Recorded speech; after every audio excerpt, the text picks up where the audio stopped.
What's up, guys? Mindless again. I wanted to share some pieces. And if you watched last week's video, it was kind of a recap of the Tactical Knife Invitational out in Vegas.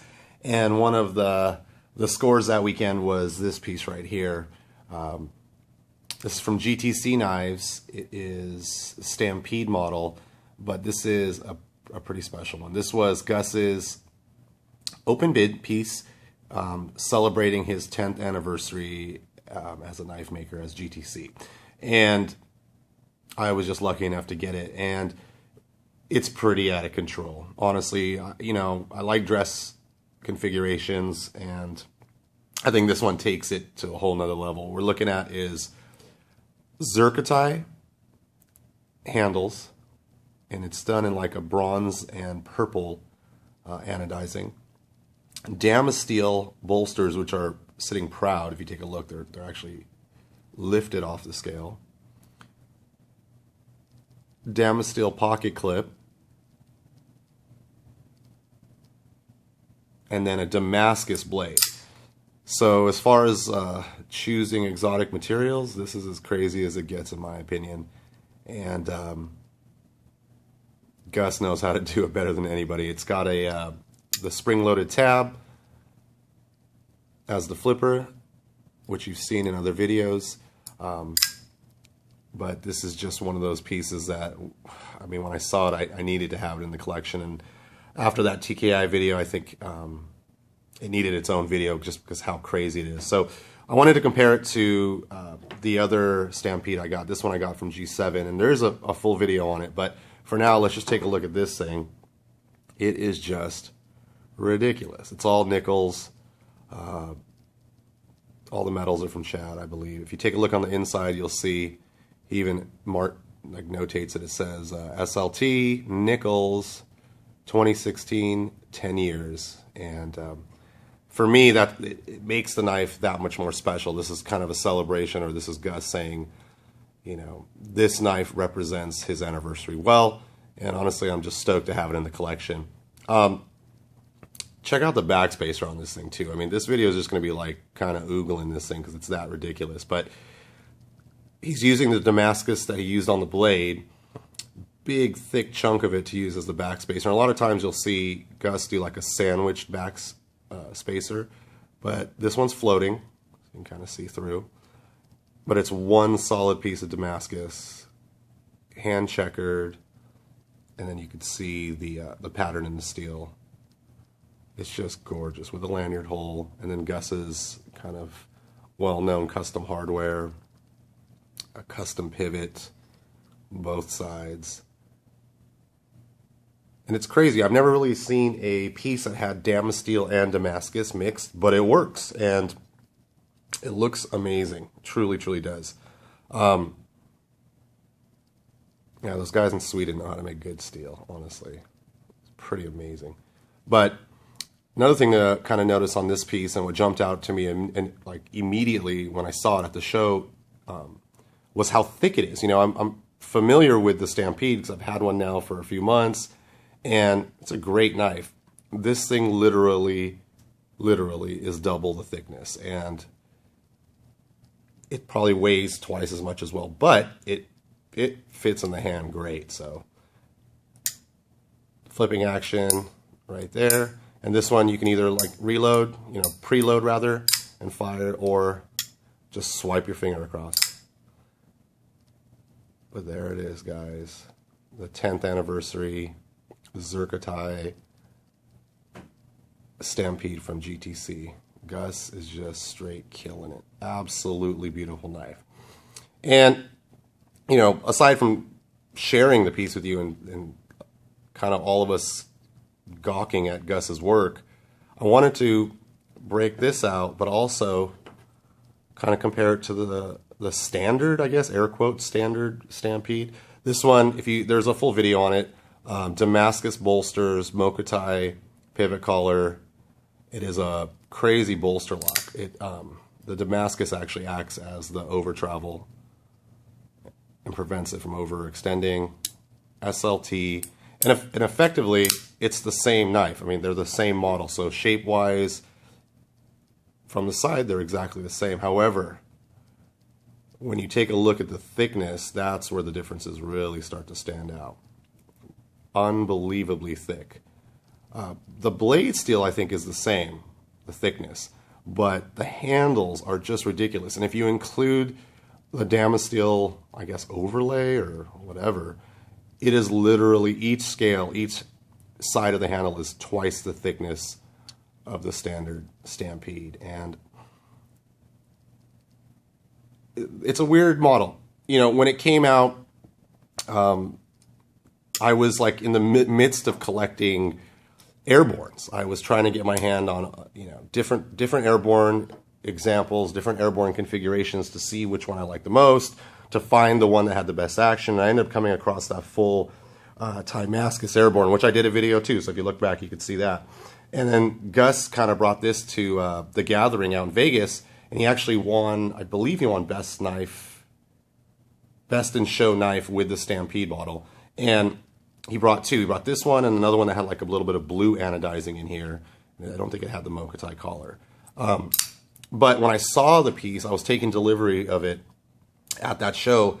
You know, I was blown away. I love the knife. And you can tell that Gus has even further developed the spring-loaded tab, and it's just a smoother experience overall. The knife is perfect. Honestly, I think I said that in that video. I've looked over it, and I just can't find any flaws in it.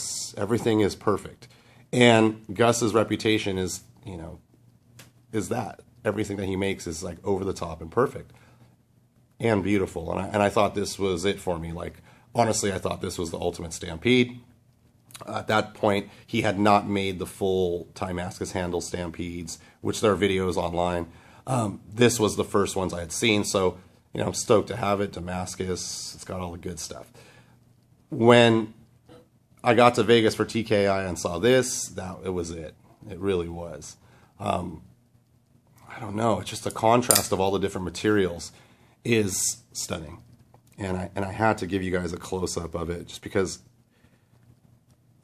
of my GTC collection. I would say hands down this is the most over-the-top, most exotic materials and craziest build that I've personally owned or had the pleasure of owning. So I had to share it with you guys. It's just ridiculous. Truly, truly ridiculous piece. And usually when you start messing around with like Damascus handles and Mokutai handles, Zircotai, sometimes, I'm not saying always, but sometimes action is sacrificed a little to, you know, to play around with these exotic materials, the action of flipping action. But honestly, this is better than the other one, and the sound it makes is something else.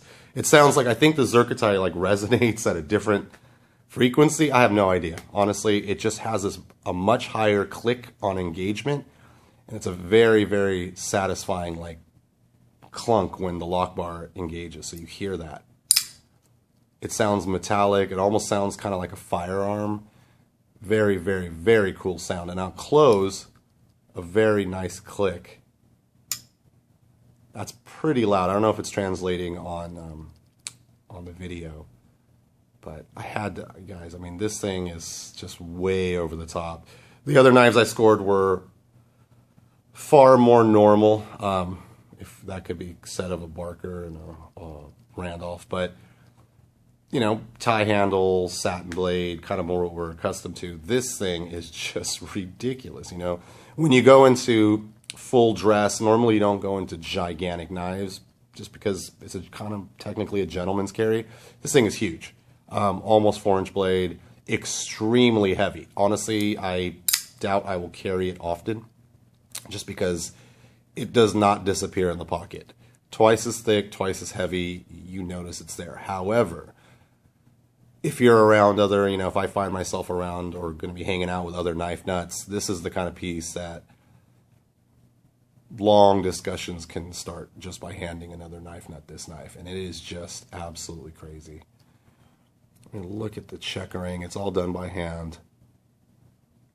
You can see the pattern of the Zircotai, the pattern of the Damascus from the side profile. There's a good shot of it on the spine. You can see the lines. The etching is perfect. Truly, it's a very solid black all the way across the blade. And then the Damasteel, it's like flip-flopped. You know, you have the black background, white, and then this is the white background with the black. And it just looks gorgeous. And I think Gus even put a, it looks like a detent ball in there just for a little bit. Who knows? It could be the back of the screw holding the Damasteel on top. I don't know, and I'm not going to dare take apart this knife. But look at the millwork that he's put into this. Absolutely gorgeous. Gus, I mean, you killed it again. Gorgeous piece. Absolutely stunning. And I had to show you. Check out the cutout for your thumb to disengage the lock, and like the stippling, I guess, he puts on it. It's just amazing. There's like, he pulled out all the stops on this piece, and it's obvious. You can see the writing on the inside. Gorgeous. Sorry about the lighting, guys. But just having that 10-year, you know, demarcation makes it even that much more special to me. You know, when I'm collecting, recently I've been kind of, I mean, I'm going to ramble a little bit here, but recently I've been kind of looking at my collection with a very critical eye and thinking on, you know, what's the direction it's going to go in. You know, collectors, whether it's knives or cars or watches or whatever, the collection's an ever-evolving type thing. And this year I'm really trying to not step the game up, but pieces that I'm going to add to the collection, I hope are going to have a little more rarity, something a little different than what you can find on the norm. So it's taking a lot of self-discipline, you know, to kind of slow the buying habits down, to just look for pieces like this. And but when you get something like this, that's a one-off, that's an anniversary model, it's just that much more special. And it represents, I think, you know, what the best the maker can do. And to me, you know, I haven't seen better from Gus. This is just outstanding. The colors, guys, are ridiculous. I'm under fluorescent lighting right now, but in the sunlight, it is ridiculous. And I freaking love it, you know. It's just freaking amazing. Truly, truly. Gus, you're freaking amazing. Look at that. Just absolutely stunning.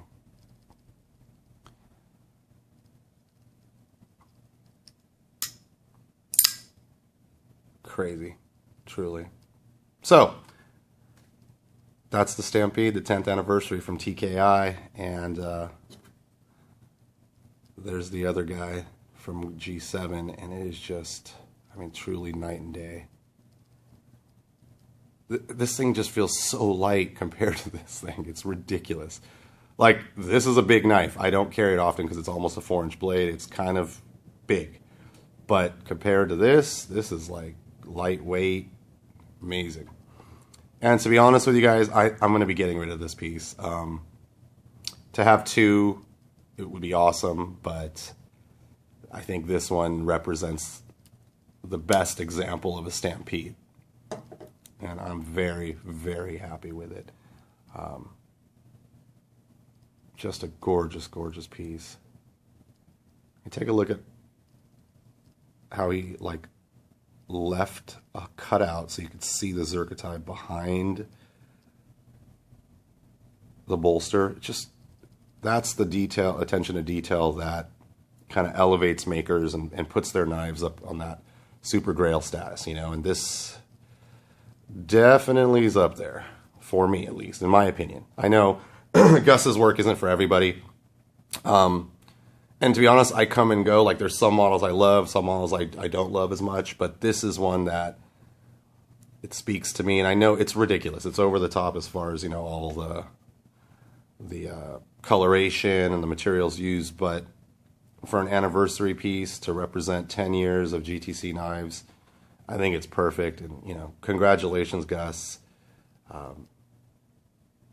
10 years is no joke. A decade is good work, and your reputation and all the accolades you receive at the different shows are definitely well deserved. So congrats on this piece, and I'm honored to have this one in the collection. I think this is the one that will probably stay. I'm just blown away by it. There is just never a time where I look at it. I've had it now for a couple weeks, 3 weeks, and it just, 2 weeks, constantly blows me away. Every time I grab it and look at it, it is just truly amazing. And the action, again, guys, is just fantastic.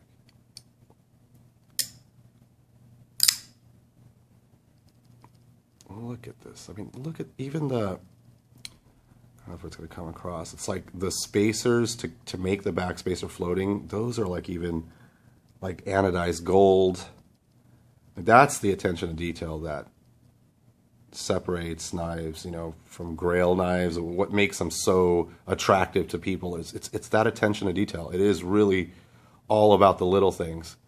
Engagement is super early on this one. Just absolutely beautiful piece. Hidden hardware for the clip. 2 pieces of hardware to lock in the backspacer and the pivot. That's all you see. And on this side, no hardware but the pivot. Gorgeous. Take out the grind. It's hard to see the grind because it is different than the other Stampede. The other Stampede has a like a compound grind. You can see it right dead center, and there's that line right down the middle, which is very pleasing to the eye. This is a different grind. It is just a swedge on top, kind of a Warncliffe with a swedge on top, and there's like a raised area here. As the hollow grind comes up, he hits the swedge, and it creates like a flat that runs along the tip of the blade all the way from here all the way to the tip up here, and it is just beautiful, truly beautiful. Very, very sharp. Obviously, you're not cutting wood and stuff with this, but I have cut a few apples, and it's sharp. So here it is, guys.